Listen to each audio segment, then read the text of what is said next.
Bonjour et bienvenue à tous sur ma chaîne YouTube Charles en Russie.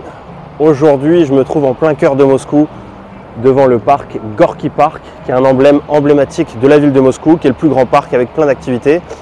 On va aller le visiter, je vais vous montrer un peu à quoi ça ressemble en 2024. Merci à tous en tout cas de me suivre. Je reçois plein de commentaires, j'essaye de répondre à tout le monde. Ça me donne de la force. En tout cas, ceux qui ne sont pas abonnés et qui aiment le contenu de la Russie, n'hésitez pas à liker, à vous abonner, à partager. Et je vous dis à tout de suite.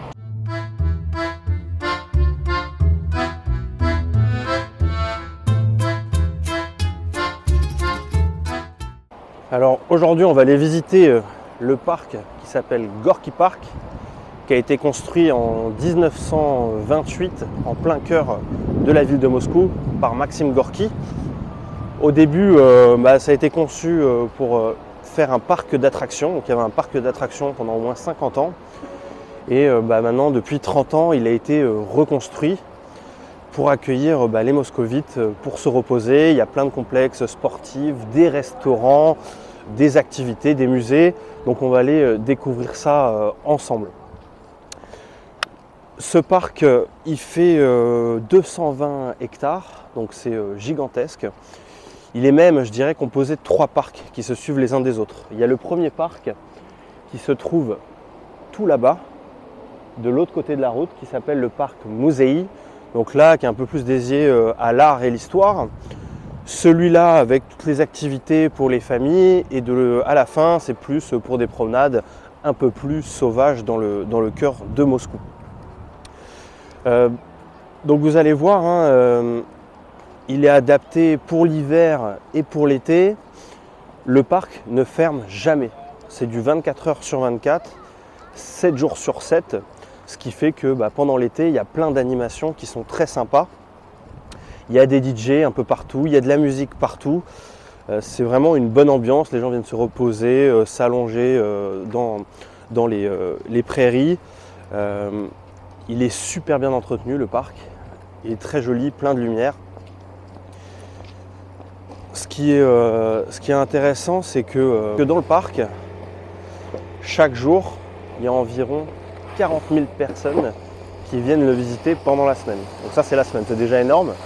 Mais le week-end, on peut compter, sur les week-ends un peu chargés, jusqu'à 250 000 personnes la journée. Donc c'est gigantesque. C'est une attraction phare pour les moscovites, les familles. Et puis on passe vraiment du bon temps. Moi, j'aime bien retrouver des amis ici. J'aime bien emmener ma famille ici. Il y a des aires pour les enfants. Ça, c'est vraiment le top. Pendant l'hiver, le parc, une grande partie du parc se transforme en grande patinoire géante où on peut venir faire du patin à glace. Il y a aussi plein d'événements dans le parc gratuits, du yoga, des marathons, du volleyball, du beach volley, des cours de danse l'été. Donc il y a vraiment un tas d'activités et en plus c'est magnifique. Donc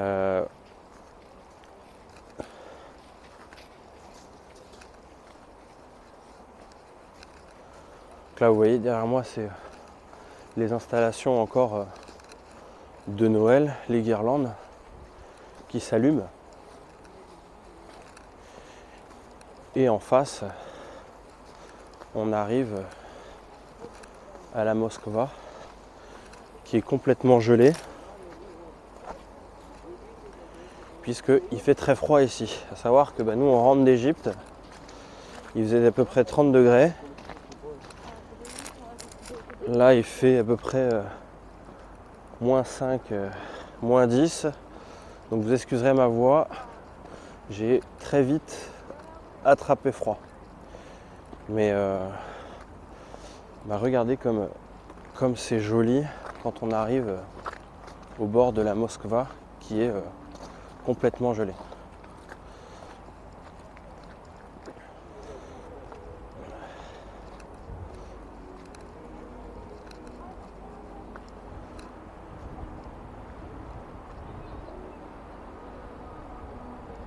Là, les bateaux qui vont sur la glace de la police. Elle n'est pas complètement gelée parce qu'il y a des brises-glaces qui viennent, parce qu'il y a encore du tourisme, il y a encore des bateaux qui circulent. Là, ce qu'on voit, c'est le grand bâtiment du ministère de la Défense, qui est gigantesque, qui est magnifique. Tout au bout, les deux tours, ça s'appelle le Golden Brain. C'est là où travaillent les plus grands scientifiques de Russie. Là, on voit un premier accès à une patinoire. Un autre pont derrière avec la grande basilique de Moscou, la cathédrale de Moscou, toute dorée. Donc on va continuer de se promener, mais c'est vraiment agréable d'avoir un parc comme ça, multifonction, où on retrouve des activités, des restaurants, des aires de jeu pour les enfants, des mini-zoos. On peut y passer vraiment toute la journée sans s'ennuyer. Moi j'aime bien aussi, on va aller voir, mais il y a des endroits où il y a des food trucks, justement il y a quand même un level de gastronomie qui est super important. Alors regardez, là c'est la patinoire, une première. Et on continue notre chemin.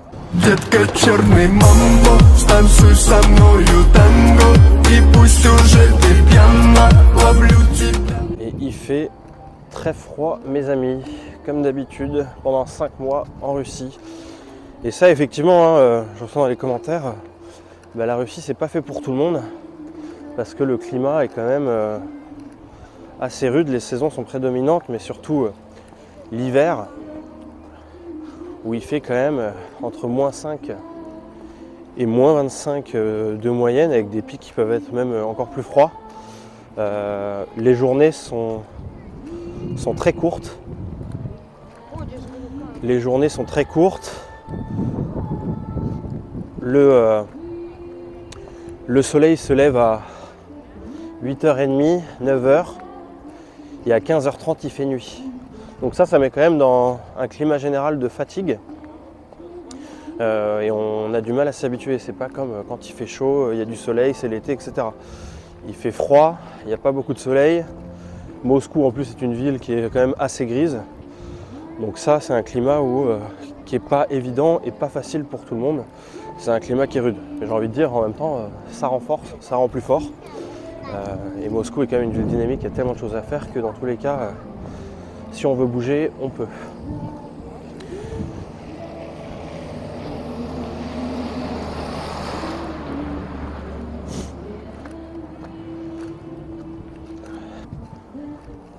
Regardez encore là, ce grand bâtiment du ministère de la Défense. Ah ils ont enlevé. Il y avait avant au-dessus cet été des grandes tourelles radar anti-drone. Mais là il semble qu'il n'y en ait plus. Juste en face, là sur l'eau, c'est une piste d'hélicoptère. Donc on voit qui appartient à l'armée. Il y a écrit Armée Russie, armée de Russes. Donc on voit régulièrement des hélicoptères qui atterrissent en plein milieu de Moscou.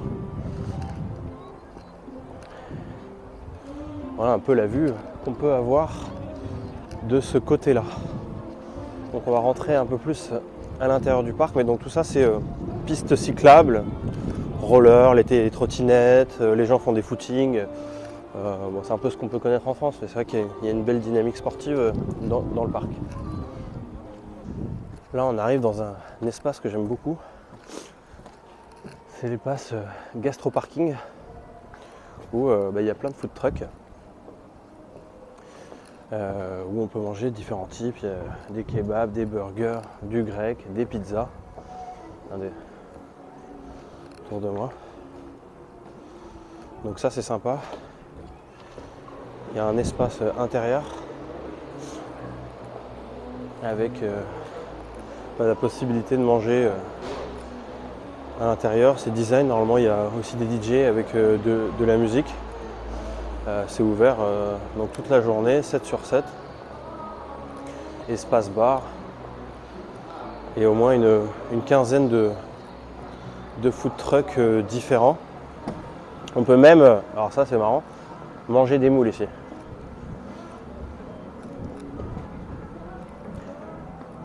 Elles sont pas mal. C'est pas les moules à la française, mais ça reste pas mal. On peut même trouver des moules au bleu.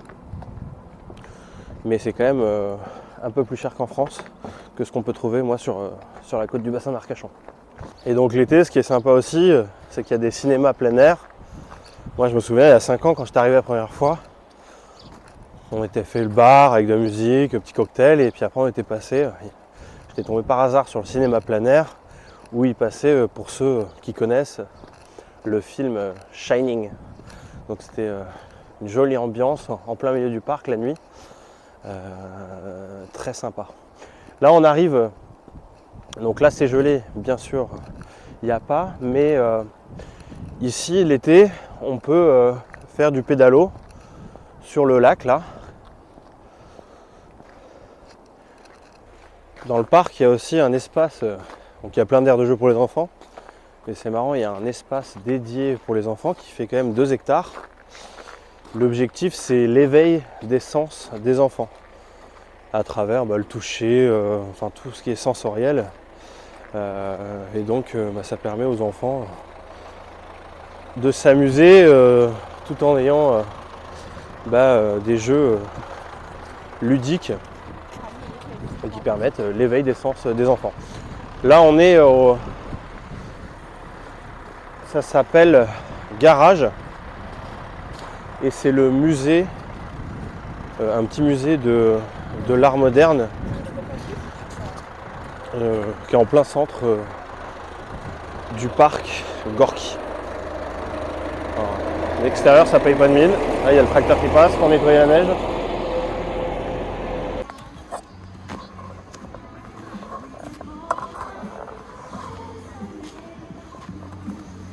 Et là je te montre à quoi ça ressemble.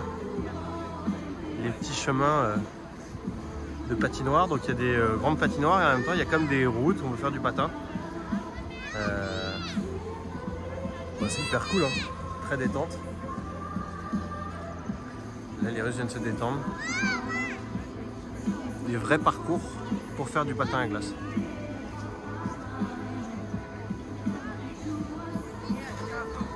Je voulais vous montrer un endroit que j'adore dans le parc. Mais je viens de voir qu'on ne peut pas y avoir accès parce qu'il y a tous les chemins de patinoire qui sont autour. On le verra du coup au printemps ou cet été. Ça s'appelle Cochonnet. Et c'est un bar avec DJ pareil et des terrains de pétanque. Il y a 5 terrains de pétanque. Donc tu prends ton cocktail, tu réserves ton terrain et tu peux jouer autant de temps que tu veux avec tes potes. Jusque tard dans la nuit puisque tout est éclairé. Mais mince, on peut pas y avoir accès avec toute la neige et tous les chemins de patinage qui sont autour. Là c'est une petite aire de jeu pour les enfants.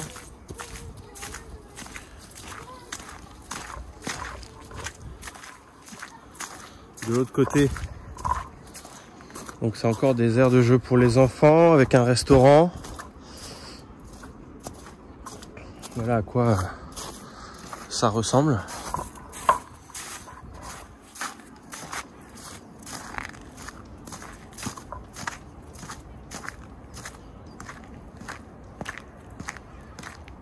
Ce qu'on voit c'est quand même que... Ah regardez, ça je vais vous montrer. Un distributeur avec des graines dédiées à différents animaux. Donc au lieu de ramener du paracis dans nos parcs ou de donner n'importe quoi aux animaux, on peut venir là, acheter un petit paquet, ça coûte 100 roubles, donc à peu près 1 euro, et donner des petites graines aux oiseaux, aux lapins, tous les animaux qui peuvent se trouver dans le parc. C'est hyper marrant, hein.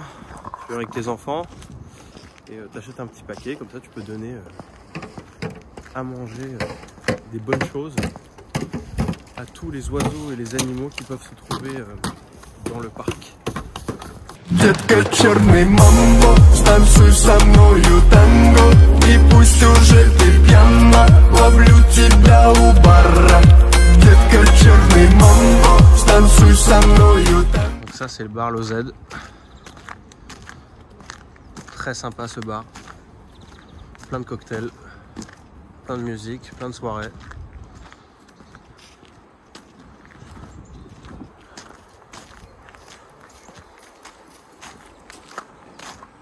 Là, on va se diriger tranquillement vers la sortie du parc. Les bâtiments qu'on peut voir ici à droite, en haut, c'est un hôpital qui est très grand, mais qui est très bien et réputé pour avoir des super chirurgiens. La seule chose, c'est qu'il est un peu vieux.